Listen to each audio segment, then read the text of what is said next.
Hello everybody and welcome back to my channel. I'm Emo Tempest and today we are doing Emissaries of Light Card of the Week Aerith. Now I know it's been a while, but the spoiler season officially started, so I think what a better time for me to come back and start talking about stuff. We're gonna get right into this one. So we do things a little differently this time. Normally I get on here and I read the article for the first time with you guys, and it takes me a little time to skim through stuff. So I've decided I kind of took a quick look and then set up to record. And here we are. It's actually the second take, because the first take I messed up with the audio. So, yeah. Anyway, first off, very nice card. 2-drop Aerith, Ancient, 7, 5k. This is a legendary. The article goes on to talk about the first thing too is that this is Rochelle goes on to say that Aerith comes from Final Fantasy VII Remake, and this is an homage to the original key art from Final Fantasy VII. Now, my biggest problem with this is that. Not to say this is a spoiler or anything, but if we look at this card, that's the original art. That's the one it's making an homage to or whatever. There's a blimp missing. So either they cropped it out, or it's official that the rumors of Sid Highwind not being in Remake Part 2 or in the remake at all are true. Now, I don't think Hobby Japan got those spoilers, but just throwing all of that out there. She is like on a runway, I guess, but that could mean anything, really. But anyway, we digress there. Let's get into the card. 2-drop Aerith. The forwards other than Aerith you control gain 2,000 power. When Aerith is put from the field into the break zone, you remove Aerith from the game. When you do so, place 3 re-rise counters on Aerith. At the beginning of the main phase during each of your turns, if one or more re-rise counters are placed on Aerith, remove a counter from Aerith. Then, if there are no counters, play Aerith onto the field. This effect will only trigger if Aerith is removed from the game. Now, the article goes on to talk about some of the buffs here. It talks about the buffs being helpful to a lot of things. Also, now Avalanche, it could fall into Avalanche helping, buff Barret. Marlene can pick up Aerith as well. And then, for realistically, those Avalanches are pretty weak, right? They're around 7k, but they have their cool effects. So this is a good way to buff them, also in the same colors. Also, it talks about Water Earth going into it and how with this you can get Sophie to her 10k ability with only one other forward and Aerith. And then lastly, it talks about Lord of the Crags being able to clear the board better, from 11ks, anything under 11k, which is a big deal, right? Obviously, and you might be able to get the 5 count of forwards for the second ability, which it doesn't happen too often, but if you're contributing to it, it should help. Anyway, so the card's really nice. I do like it. Obviously the 2k power buff is a problem, right? I'm gonna go ahead and shut off my camera here real quick. I'm gonna move over here so we can talk about some of these cards. Right, so the reason I have these cards here is for a couple reasons, just the kind of ideas where I think this card will fall, and then we'll go into a pros and cons list at the end. So Oracle, we've seen a card like this before. This is the only other one that has a similar, buff, but this is specifically for Silence of the Seventh Dawn. Now, obviously, we all know that while Silence was relevant, this card made Silence really annoying to deal with. So now that we have this power for pretty much anything Earth related, right, anything with any Earth combinations, we can see the problems will start to rise. Also, the fact that she comes back in a few turns, it's going to be very annoying to deal with constantly, right? They obviously have 2 separate effects. With this one will reborn something, and that one reborns herself eventually. The best way I think to utilize that I was kind of thinking Aerith would go with is Lady Lilith. You can remove her event during turns to kind of generate the crystals if you need to. She'll come back and eventually can generate you more crystals. Stuff like Kefka, right, when you have to sacrifice one of your forwards, Kefka, Famfrit, and things like that, to kind of get effects you want. Feral Chaos, obviously we don't talk about this card enough. We should. I think it's still a pretty solid card, but its cost is pretty great. But with cards like Aerith, being able to bring herself back, you can use this a little more often. Second is cards like Cloud Darkness and Ramza that require you to have bodies on the board. We don't see these too often as much. Ramza a little more than Cloud, but you can kind of build your turns around having Aerith come back, right?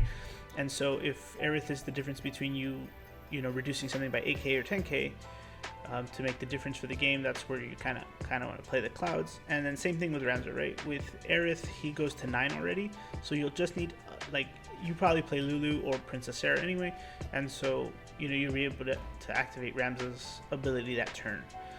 Same thing for Mount Leonis. He kind of requires you to have Earth cards out on the board, so if you're kind of holding on to Mont for a little bit in a deck and he is coming back, or Aerith's coming back that turn, the next turn or whatever, then you kind of make him cheaper effectively, right? So that's kind of the best ways that I've thought of quickly, and I put together for you guys. There's obviously more ways to use her, but those are where we are now. I'm going to pop up a pros and cons list for you guys in just a second, but this is the box art promo if I didn't mention that earlier, but you guys have to let me know what you guys think about this card. Obviously the cards mentioned here earlier, those are also good ways for you to make the best effect this card. My last thing I want to add is that I think for me it's gonna be up to the idea if playing multiples turns out to be a good idea, right? And what I mean by that is that when one dies and then you have to wait 3 turns later, if you can summon another one and have it die before the other one comes out, then you're gonna have this constant fluctuation of having Aerith being out and your opponent having to deal with it before it deals with the other forwards. And I think that's going to be important, especially with Amaterasu with Amaterasu being such a big problem. You're going to keep, even though they'll still negate the effects, Aerith will keep most of your forwards out of Amaterasu's range of killing. Not to say they still won't have, Terra on board or Brynhilde or whatever, which is also a bad card for this, and that I put in the cons list. But it's just an idea, right? And we know that, and I'm going to say that it's going to get ruled the same way as Kadaj, that if you have multiple Kadajas jumping out, that if you have a Kadaj on board, it will not return, and then it will not check anymore. So I assume Aerith will have that same ability, that it will check. If you have an Aerith out and the other one's removed from play, when it checks, it won't check again the following turn anymore. So, but if it does, if it's different for whatever reason, because this is a legendary and Aerith and a fan card and a waifu, obviously, then sure, it might be better that way. But yeah, so my pros and cons list goes here, guys. I think I might have put it away, so.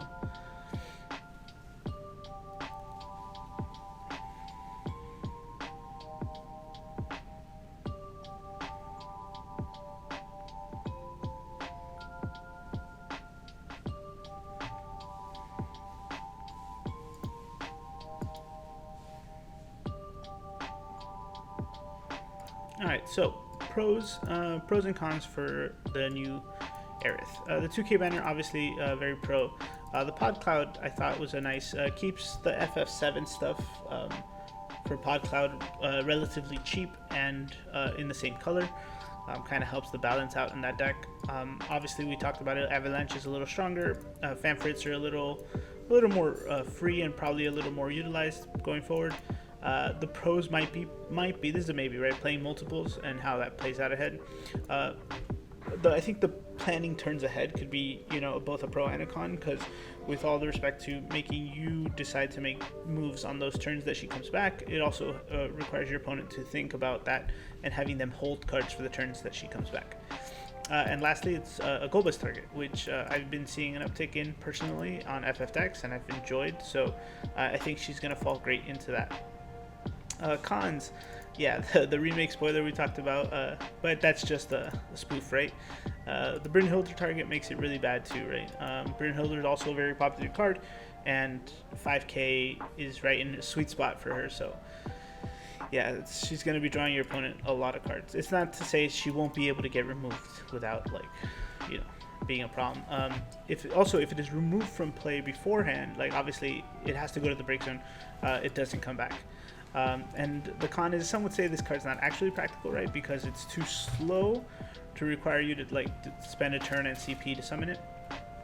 And lastly, it won't be able to attack the turn it comes back, which is, I think, a big thing. Remember, the rules are you have to have that forward out from the beginning of the active phase in order for it to attack. So it's it won't even be able to like squeak in points of damage. At the very best, it'll be able to block on its next turn, but it won't be able to attack it and net you a few points of damage or kind of steal a game if you're lucky when you're board clearing or playing control or anything like that. But yeah, well guys, those are all my thoughts on this card. I hope you enjoyed them. I hope you it's good to be back. I will definitely be addressing my absence in another video, so look forward to that. Lastly, before we go, Kageyama will return with a character who we've seen in 2 other elements, but will reveal his power to fire this time.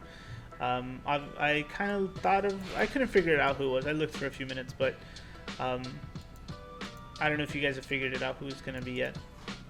But if you have any idea, let me know. I don't think it's any of the main characters, so it's an off character, like a side character. Anyway, thanks for watching, guys, and let me know what you think. Leave your comments below, and I'll see you later.